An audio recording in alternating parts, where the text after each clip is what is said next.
Well, it looks like Christmas came early this year for Warner Brothers, and they got almost everything they wanted. They just have one Christmas wish left, and that's Oprah Winfrey for Amanda Waller, which I think would be fantastic casting.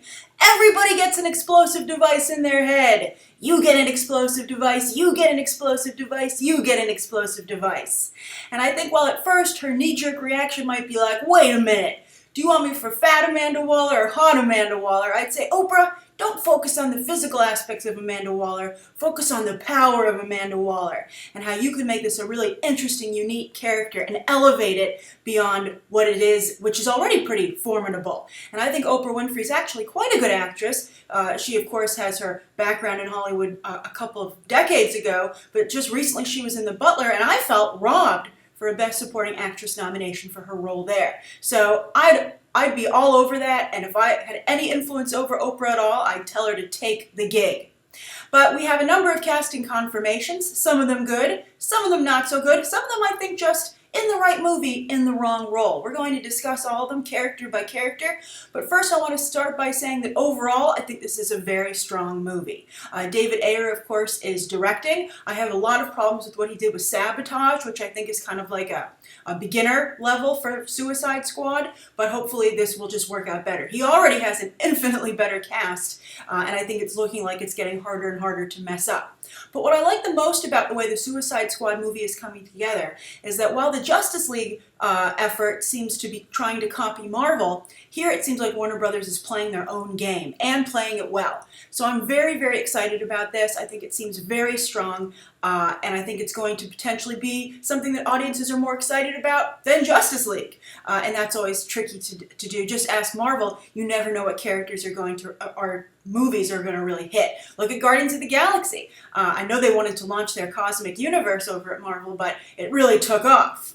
And now they have to worry about balancing out the rest of their cinematic universe. So let's focus, of course, this is a movie about DC and Warner Brothers, and they're sick and tired of being compared to Marvel, so let's do them the courtesy of just focusing on Suicide Squad. So I'm going to start actually with what I think is the biggest surprise of the announcement, and also I feel potentially the biggest mistake, and that's Will Smith as Deadshot. Earlier when discussing the rumors about this casting, which were pretty spot on from the very beginning, which I think is interesting and unique for the comic book movies, although, sometimes it's because people drop out, but I think it's interesting that everybody stayed the course, did their negotiations, and signed on, which is maybe speaks to the quality of the project behind the scenes, so that's a good sign. But when we were discussing Will Smith, first discussing him, it was like, well, who the heck is he going to play? What character in Suicide Squad is worthy of Will Smith's time? Black Manta? Black Spider? Is he going to play a character with black in the name? Isn't Will Smith above that in his career at this point? And sure enough, he is, because he's playing Deadshot. Now, I can understand why Will Smith wants to play Deadshot, and I can understand why Warner Brothers wants him to play Deadshot. I just think it's a mistake for him to play Deadshot, and let me explain. I'm all for, changing the ethnicity of a character when it works, when a character needs to be redefined or just defined in general. That's why I had no problem with it, for instance, with changing the ethnicity of Perry White. I thought, white Perry White has run his course. Let's see what Lawrence Fishburne can do with the character. And I liked what he did so far. But I think that Deadshot is a character in the comics in the New 52 which is finally getting his due. He's finally become a popular character. Sure, it's like the reverse girlfriend scenario of, hooking up with a popular male character. He's hooked up with Harley Quinn. So that's really gotten him a lot of attention. But I think the character's being better written as a result. And, he was one of the stars of the recent Assault on Arkham animated movie. And I just think that Deadshot, is coming into his own. And he's white. So, because the comic books, of course, want to reflect the movies, especially if they're very successful, as I'm beginning to suspect this one will be, are they going to change the ethnicity of Deadshot in the comic, and how are they going to explain that? I just feel that it shortchanges all the work that's been done in the comic for no reason, when there is a very easy fix here. Rick Flagg, yes, Rick Flagg also has been white in the comics, but Rick Flagg hasn't been used recently. So there's a character, that's a perfect example of some character that's ripe for a redefinition, for an ethnicity change. Let's make him an exciting, interesting character. And let's take Tom Hardy, who's been cast as Rick Flagg, and make him Deadshot, because that's perfect casting with the character that's evolved in the New 52.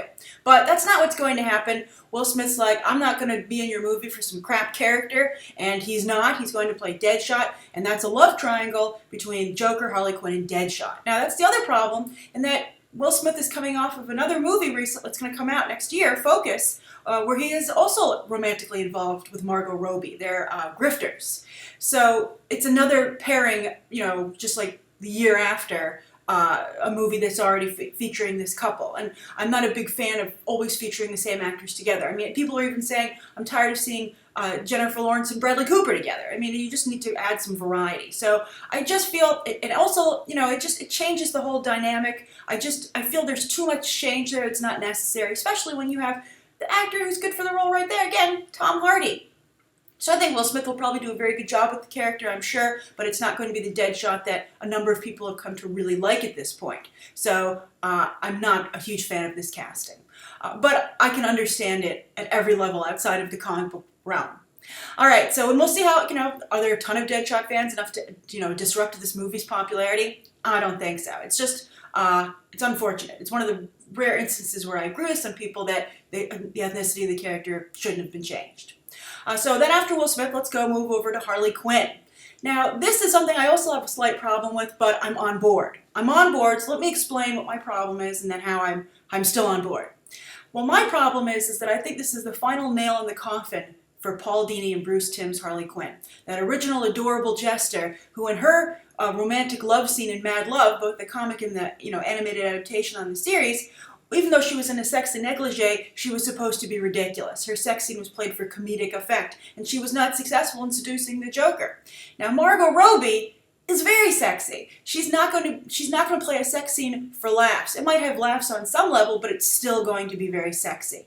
And the reason that I think this is the final nail in the coffin for what Bruce, Timm, and Paul Dini dreamed up is because Margot Robbie so expertly personifies what Harley Quinn has become in both the Arkham Asylum games and the New 52. The much more sexy, independent character, which I've come to like in her own way. I read the Jimmy Palmiotti and Amanda Conner, solo series for Harley. I think it's very well done, but I don't recognize any of the old Harley in any of these stories. I liked Harley in the Assault on Arkham animated adaptation that I just talked about. I thought she was very well done there, but it's just not the adorable Harley Quinn who is a former psychiatrist and deals with, who's in an abusive relationship. That was really what that was. It was a heightened version of that, and it had a really strong message. This is a Harley who is a criminal in her own right, is a killer in her own right, and while she likes Mr. J, she doesn't need Mr. J. And again, as I said, that's all fine, but I think we should just have a moment of silence for the original Harley Quinn that we all love so much, who I think is forever dead. Okay, bye Harley. It was good knowing you. Welcome to New Harley. And I think, as I said, Margot Robbie will really do a great job with this version of Harley Quinn. I'm interested to see how they play the love triangle aspect again, and I'm interested to see what kind of voice she does. She does like a baby voice sometimes. You've seen her use it both in Wolf of Wall Street and the Focus trailer. Will that be her Harley Quinn voice? Is Harley Quinn not going to have a funny voice? Is she going to have like the Brooklyn type accent, or like the 1950s gangster mall accent, I guess you could say, that she's so famous for? But that's hard to do, and Margot Robbie might want to just focus on making the character her own, and that might be the best route. But again, Harley Quinn has just come so far from where she originated that she's really no longer the same character. So I'm just curious how people feel about that. But I think Margot Robbie, at the end of the day, I would have preferred Emma Stone. She's free. Gwen Stacy's dead, but that's not what we got. I think we're going in a very different direction, and we'll see. We'll see if Margot Robbie's able to have the strong female fan base that Harley Quinn relies upon so heavily. You might not be aware of it if you're a male viewer, but I'm pointing out to you that Harley Quinn is successful because women like the character so much, and I think it remains to be seen if Margot Robbie is really female audience friendly. We'll see. I think, if Keira Knightley can turn things around, as she's done recently with The Imitation Game and Laggies, there's hope for anyone. All right, so next, Jared Leto is the Joker. I think Jared Leto as the Joker is brilliant. I think he's fantastic. I wonder how strong a Joker he can be. Jared Leto seems more on the softer side to me, in all his incarnations. I know he's a very good actor, but I don't think he really has like the charisma or the leadership. I guess he has charisma, definitely, but the leadership qualities of the Joker. The Joker gets people to follow him. I don't know if Jared Leto could potentially do the same. I hope that he doesn't try and do a redux of what Heath Ledger tried to do. And not just tried to do, but did so quite successfully to the point where he won an Oscar for playing the Joker, posthumously, of course. But I just want to see Jared Leto make this his own. I suspect that he certainly will, and I think you're going to see more of an Andy Warhol type Joker, because that's just Jared Leto's background. I think this could be potentially really big, not just for Jared Leto's career, but for the DC franchise, to successfully redefine a character that Heath Ledger has been able to take such dominance over, and that's been a problem for them, because as good a job as Heath Ledger did, he obviously can't continue in the role, but the role needs to continue.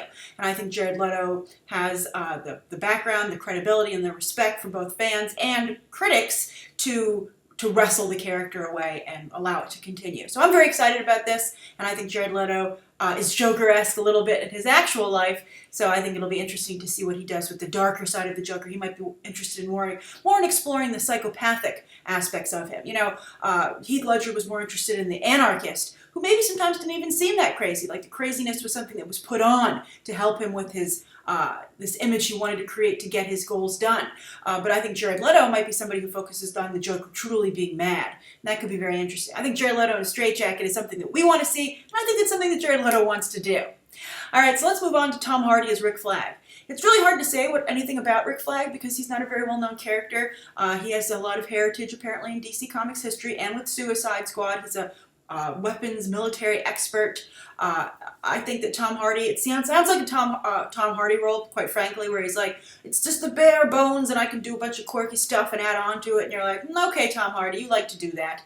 But I just, as I said, I feel it seems like a little bit of a waste of Tom Hardy, and I wish Tom Hardy would start taking roles that were best suited for him instead of ones that he feels are the most fun to play with. I'd be like, start making some business decisions, Tom. I think at this point in your career it would help you quite a bit, because he's such a talented actor. I do think it's funny that he's back in the DC universe just after playing Bane. He's like, just when I thought I was out, they pull me back in. But I'm like, really? They pulled you back in with Rick Flagg? I'd be really curious to know what your paycheck is. That's the only thing I can consider, which is getting you in here. And also this cast. This is a very nice cast to play with. And I think Jared Leto and Tom Hardy would get along like gangbusters in real life. So that'll be an interesting set to be on. So next, Jai Courtney as Boomerang. Lame actor for a lame character. I know there are Jai Courtney fans out there, but I've yet to see him do anything of any real impressive nature. And all the films he's been in have been subpar. Jai Courtney to me is a scary, sign. I think he's like not only box office poison to some degree, but at least stateside. But I think he's like movie poison.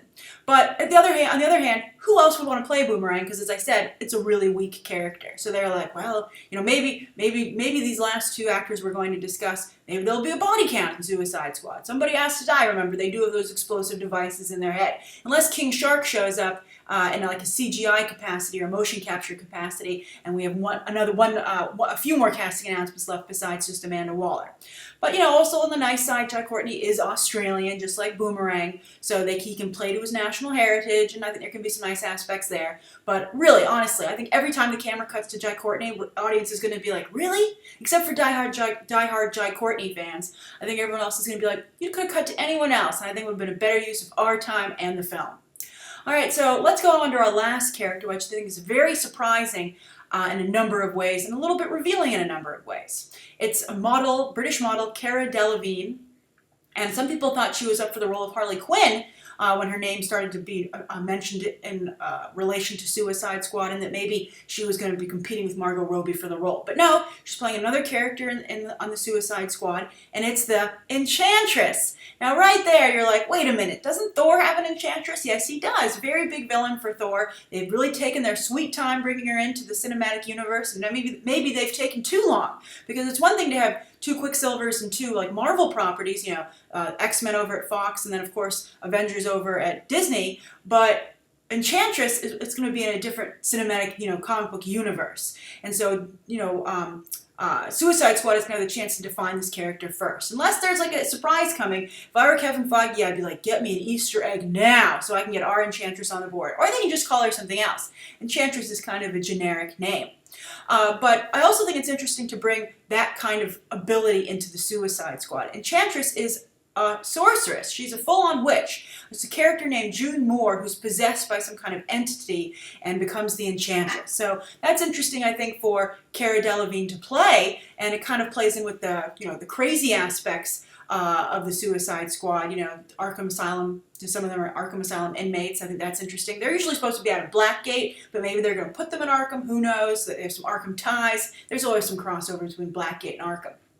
So I think June Moore, that'll be interesting. And the question is she actually a sorceress, or is that just something she imagines? There's a funny gag about her always carrying duct tape, and as her weapon of choice to tie people up, etc. So I can see the screenwriters for Suicide Squad being like, that's hilarious, let's put that in the movie.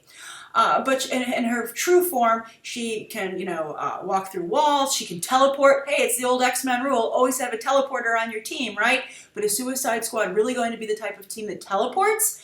They have not in the past. They have the full support of the government because they're a covert ops team that are just forced to participate to lighten their sentences, but really, you don't leave the Suicide Squad unless it's in a body bag. That sounds like the tagline for the movie.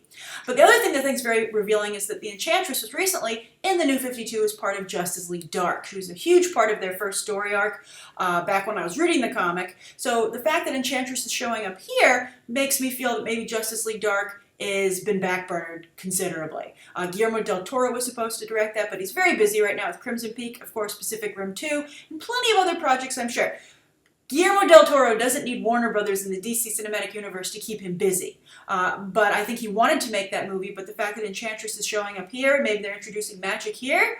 Do you really need a Justice League Dark if you have a Suicide Squad, right? I mean, they're kind of the same idea, just one's like kick-ass versus mystical, right? So we'll see. But again, I think this is very strong. I have some problems with it, but I'm still very curious to see how it comes together. And I'm curious to, it's not going to mean much if this movie isn't well written. It could just be a giant train wreck, which could still be fun to watch, quite frankly. But I think Suicide Squad is hard to mess up. I think it's in a really good place right now. And I'm just curious to see how this Margot Robbie, and Jared Leto are the core of this film, just like their characters are the core of this current success of Suicide Squad, this love triangle between Deadshot, Harley, and Joker. So we'll see what happens. But I'm excited. I think it's a very good cast, and I think this is a great direction for Warner Brothers and their DC Cinematic Universe. So thank you so much for tuning into my thoughts. Be sure to leave your own down below, and you can check out some more episodes right now.